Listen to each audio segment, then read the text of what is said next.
Hey y'all, my name is Boot. My name is Titi. And you're watching Titi and Boot podcast. First off, we're gonna get into early this week when Jaquees stated the king of R&B for this generation.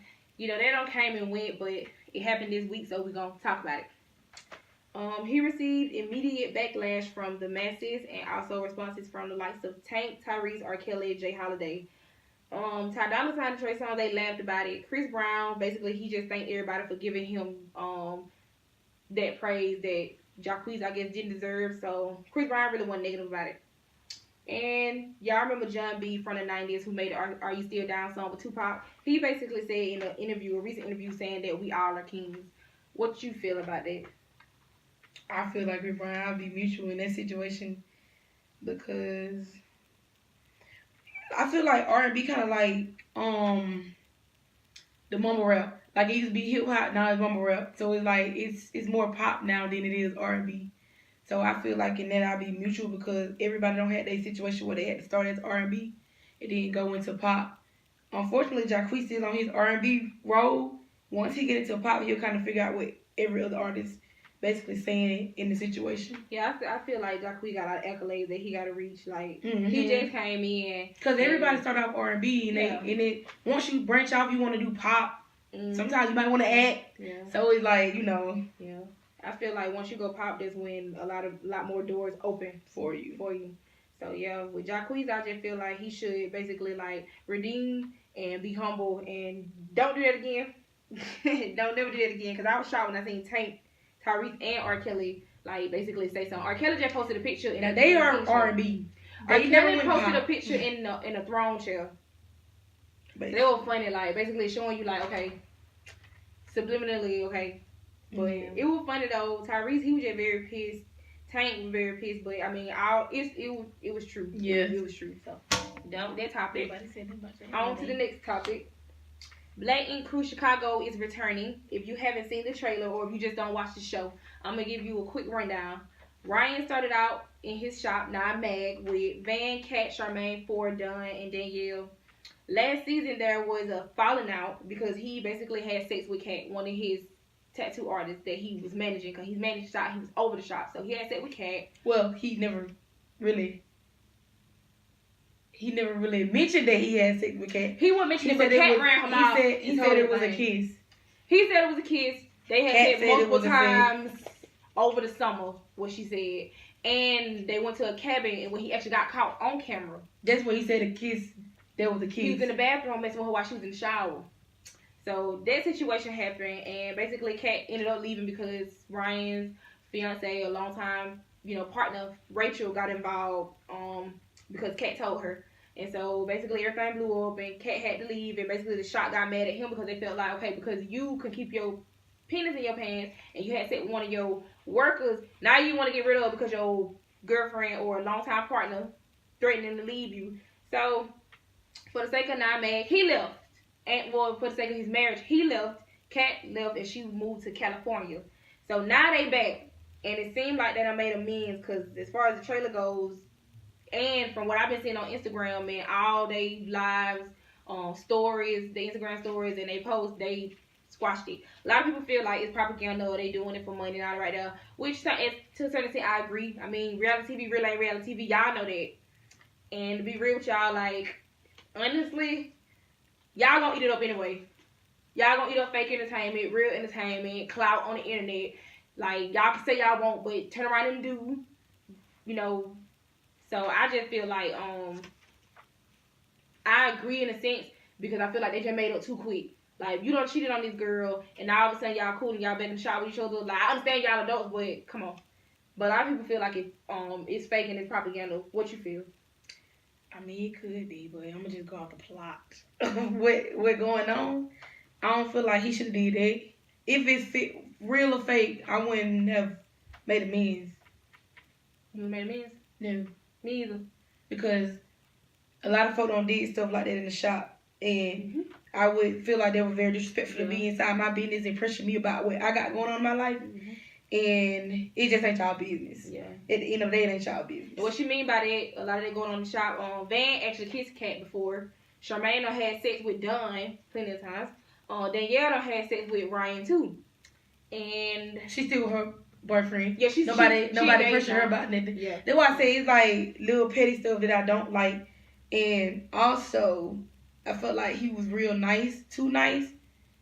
It's just a lot of stuff that I can really say, but I'm not gonna really speak on. But yeah, I mean, I wouldn't have made amends at all. I would have just went my way. He was doing better when he went his way. Yeah. We'll see how that goes as far as making amends this season. But Kodak walked off Hot 97. I'm pretty sure y'all seen it. It been all over the internet. And so I was kind of skeptical about bringing it up because a lot of topics be like microwave, or we'll talk about it for a long, like for that moment, and then they say no, on to the next one. But he went on Breakfast Club today, and they recapped it. So Ebro brought up his sexual assault case, which he facing 30 years behind it. So of course that's uncomfortable to talk about, and I would want to talk about it. And the issue I got with the whole thing is, you said over and over again, we can't discuss it, we can't talk about it, but you brought it up. And then get mad when he get mad and get in defense mode, like, okay, y'all be wanting negative reaction out of people. And when they don't get y'all what y'all want and they speak up for themselves, like basically telling you, okay, this what y'all trying to do, this what I'm not gonna do. You say, this is my show, you ain't gonna tell me what to talk about on my show. First of all, you don't need to be attacking him because he facing those charges, not you. So I feel like Ebro should have handled that better, and I like how Kodak handled it. As an adult as well. I like how Kodak handled it and walked off. Because anybody probably would spaz in that situation. I probably would. Well, he mentioned it on Breakfast Club. He said they wanted him to spaz out, but he said he was in a better space. So yeah, he was like he didn't want to scare away his money, because had he spazzed out, then there would have been another charge, and Ebro probably would have called police. So and a lot of celebrities like spoke on it. On Walker, for example, he posted about it and was like, saying these younger people, you are an old head, you supposed to be building them up, not trying to tear them down. And I agree. I honestly liked Ebro in the morning, but I really didn't understand why Ebro in the morning, Hot 97, was beefing with the Breakfast Club so bad. But I kind of can see why now, because how he handles certain things, like you just don't handle it like that. And when he was on the Breakfast Club, I felt like he was way more comfortable with talking to them, because don't bring up somebody's charges when they still pending. They facing a lot of time. I don't wish jail on nobody. I done been on probation. I done been locked up. So I don't wish that on nobody. I don't care how much time you give you. If you in there for a night, jail's not where you want to be. So I feel like Ebro should have just left it alone, or just not even brought it up, because I don't know. Like, what do you think about that? I'm just glad he didn't spaz out on him. Like I said in the beginning, he did the right thing. Don't spaz out. Just let him keep coming at you, because there's going to be more interviews to come. They probably going to ask about it again. And see, they said that the Breakfast Club, Kodak stopped doing interviews and just started doing stories on Instagram. They're going to ask about it again. No. I don't blame him, because I feel like that to a certain extent. Like, okay, if I'm making art, if I'm putting out music, if I'm putting out projects, if I'm giving y'all a product, stop asking about my personal life, because this is more so what the interview about rather than me as a person. And we all know that normally always happen with a lot of celebrities. They can talk about the new music he just and that's why some celebrities are resorted to setting up scenarios where something happened in public. Now it's a clout situation, whereas, okay, my album finna come out, so I'm finna set the situation up where I get robbed, or something happen, and we can talk about that, then we can get to the album, and then y'all gonna feel sorry for me, sympathy and all that, so y'all gonna stream it. So you can kind of read between the lines now, because it don't got to the point where stuff could really be going on in somebody's life for real. And then you can kind of tell, like, if a person really speak on something and they don't want to talk about it, you can kind of read between the lines that, like, Kodak didn't want to talk about it. There wasn't no clout situation. This ain't something for him to be in the headlines about, versus somebody in a situation where they play off like, oh, I got to find such and such, and you want to beef with somebody, or you want to post something. Now all of a sudden you want to post something on Instagram. Like Vic Mensa's situation with the X situation, when he did the freestyle about X and he deceased. But there's other dudes out here who done raped females and did stuff like that right there. And honestly, the girl who they saying that he raped, she pregnant with his son. Yeah, she had no type She didn't leave him after the fact. Now, I ain't justifying what he did, and I ain't taking up for any of that, and I really don't know the whole dynamic of it. But in relationships like that, usually both parties be done, it be both parties. So, like a tit for tat. It'd be a tit for tat situation. But of course, since he's a celebrity, since he ex, we gonna make sure that we make him the bad person out the whole situation because he got the money. Like, for instance, like you in a group and you go to the club, you the superstar, but your homeboys who don't nobody know get into a fight, you gonna take no charges, not them. So I feel like in this situation with Ebro, I feel like that should have been brought up. Like, how you feel about it when you saw it or when you? I got mad when he brought it up. I felt like I was Kodak Black. Cause like when I was looking at the video, I was like, okay, cool, you know, he on there with Ebro. The next thing you know, he brought it up, and I saw Kodak face, and I was like, you know how you see somebody face expression, you know they about to snap, so you be like, oh, I wouldn't like that. I was like, why he bringing that up? Like, that ain't even, that's the first thing you literally brought up as soon as he sat down. The chair ain't even warm yet. That's the first thing you brought up. So I was just like, dang, he ain't gonna really feel too comfortable with that, and he didn't. Like, and I was just like, well, that was the right thing to do, because a normal person, you know, coming from the background Kodak Black come from, they would have spazzed out on him and it just would have been a wrap. Even people from well-known not relationship, but good neighborhoods, like where I'm from, I'm not really from a bad neighborhood. I would have even snapped. Like, why you bringing that up? How you know it's true? You know what I'm saying? Keep telling that. Okay. I ain't know your people do that. Me neither. It's something new. But yeah, what I was saying was, you just don't do stuff like that. Also, I kind of feel like a lot of stuff wasn't said in the interview because I felt like, I'm pretty sure when he got there, he probably told them, like, you know, we can't really talk about it. If he even didn't tell them, I'm pretty sure Ebro probably seen it on the internet, like, you know, the case ain't really supposed to be talked about and stuff like that. So just people who in entertainment business who interview people, they've been interviewing folks for a long time, they already know when it comes to subjects like that, it's very sensitive. So you already knew the reaction you were going to get when you brought it up. And then when you don't get the reaction that you wanted to get, you get mad. So it's just like, and you can't say you didn't get mad because you did get mad because you ended the show early. And then when he tried to be calm. He didn't even say anything, but you wanted to know why he was looking like that. So basically you wanted to know, was he mad or not? When he told you that he felt some type of way about it, you was like, well, we can end the show. You know, you can get out my show. Okay, well, why you asking him his opinion? Well, Kodak did say, like, change the subject on leaving. And so they changed the subject to something religious. Like, when he would, like, change the subject. So Rosenberg asked him about something else. And so then when what his name, Ebro had asked him about being uncomfortable, so he was like, nah, just saying, like, he expressed himself and he would like to change the subject. So he was like, we did change the subject. Like, he came at him crazy. So that's why I say I commend Kodak for handling like that, because you still came at him aggressive. Why you come at somebody aggressive like that after they done told you, I don't really want to talk about it. This ain't what the interview about. I got a new album that just came out, but y'all want to talk about this. So moving on. Yeah, that was crazy. Tweet of the day.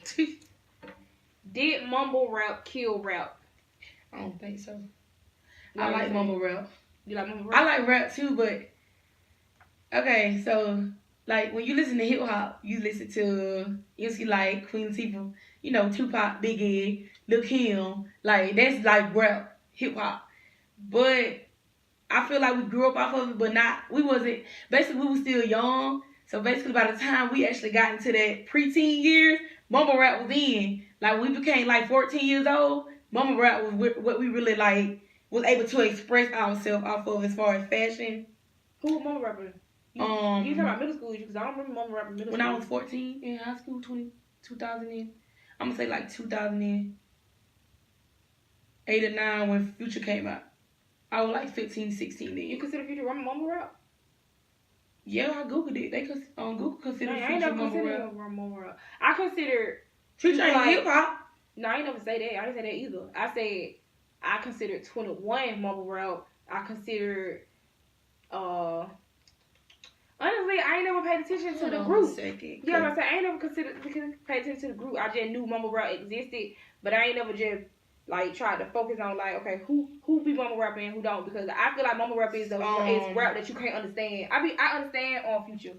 So I don't know what mumble rap is. I don't really know the definition. I thought mumble rap was when you can't really understand the rapper, so you just go along whatever. Because honestly, I feel like it was a few times when Lil Wayne used to do it. Mm-hmm. Like in the past when nobody knew what he was saying. And that was when I was 14. You know what I'm saying? Like when mumble rap happened, because a lot of people put it on new artists and not Lil Wayne. A lot of people didn't include Lil Wayne. It's like emo rap, Okay, so basically the opposite of hip hop. Okay, they got 21 Savage, Lil Yachty. Yeah, that's who I mean. Lil Yachty, Lil Uzi Vert, Young Thug. Okay, yeah. And Future right there. Yeah. So I ain't like, no basically Future wasn't. all of these rappers, like basically they saying like mumble rap is like, it's not necessarily hip hop. It's like you can basically rhyme anything and just. You know what I'm saying? I ain't know what mumble rap. Well, I thought mumble rap was what you can't understand. That was my perception of it. So that's why I was like, I ain't know Future with mumble rap because I used to understand what he was saying. But people like Lil Wayne, I felt like Lil Wayne should have been included. Yeah. Cause when he did the Rockstar thing, a lot of people like, I don't even know what he's saying. I just go along with it. So I'm like, well, yeah, that's then? what there's. Yeah, I ain't know what mumble rap meant. That's all. Yeah, that's fine. But yeah, that's to answer your question. That's what I was talking about. Like as far as express myself, everybody express themselves through Lil Wayne style and his music. Mm-hmm. Who else did mumble rap? Lil Wayne. I don't really. What is it? Lil Uzi. But I don't really listen to Lil Uzi like that. So I listen to Future though. And then Future actually went through the little Astro situation he had going on. I like that too. But it's really like everybody who I don't consider hip hop. That's my definition of mumble rap. Like everybody. And see, they were saying my definition different. That's why I was saying I wasn't saying like Future way. I just feel like I really didn't know what mumble rap was. Like it's just like, and I like hip hop, but I didn't, like I said, by the time we hit 14, 15, hip hop really wasn't. Yeah, hip hop really wasn't. Hip hop really wasn't. It was more about rap. Yeah. By the time I hit West Side, I went to West Side High School, by the way. But anyway, by the time I went to West Side, it was more so about rap. And when hip hop was cool, because that's like the origin of it all. But yeah, see, I ain't never paid no attention because I always listen to different genres. Like I listen to rock music and all that right there. So when it came to like hip hop, I ain't never like I like music as a whole. So like I ain't never grouped rappers. So when people used to talk about mumble rap, and I used to see like old heads say, mumble rap ain't real rap. So I was like, what is really mumble rap? Who are y'all talking about? Because nobody would never call a name out. So I was just like, okay, well, when did mumble rap start? So that's why I asked you, because I was really trying to learn something. I was trying to figure out when did it start. So they're all thinking like, okay, back when I was 14, because I'm younger than you. And I was in middle school when you said that your freshman year of high school. I was at middle school.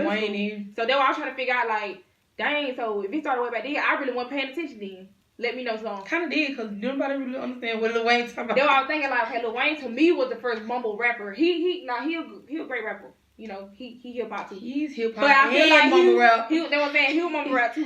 He was both of them. He could do both, and he did rock stuff. He could do a lot of stuff. See, I don't know about y'all, because from time to time, Lil Uzi Vert be sound like Wayne. Like on what's that song that I Don't Really Care If You Cry song? The XO tour.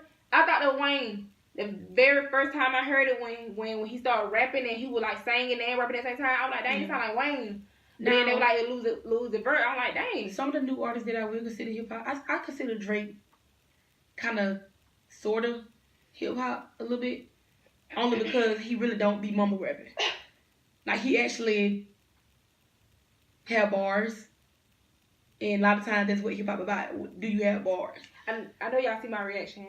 I don't know. Drake talented. I'm just going by like, you know what I'm saying, like statistically, like bars. I'm going by like he would be the. I feel like Lil Wayne, of course. I feel like all day Lil Wayne. But if we're gonna talk about hip hop as of 2018, every circle I go around, everybody love Drake, and I don't really like him. He's talented and he make good music. Kendrick Lamar. I just don't. Yeah. He's a hip hop.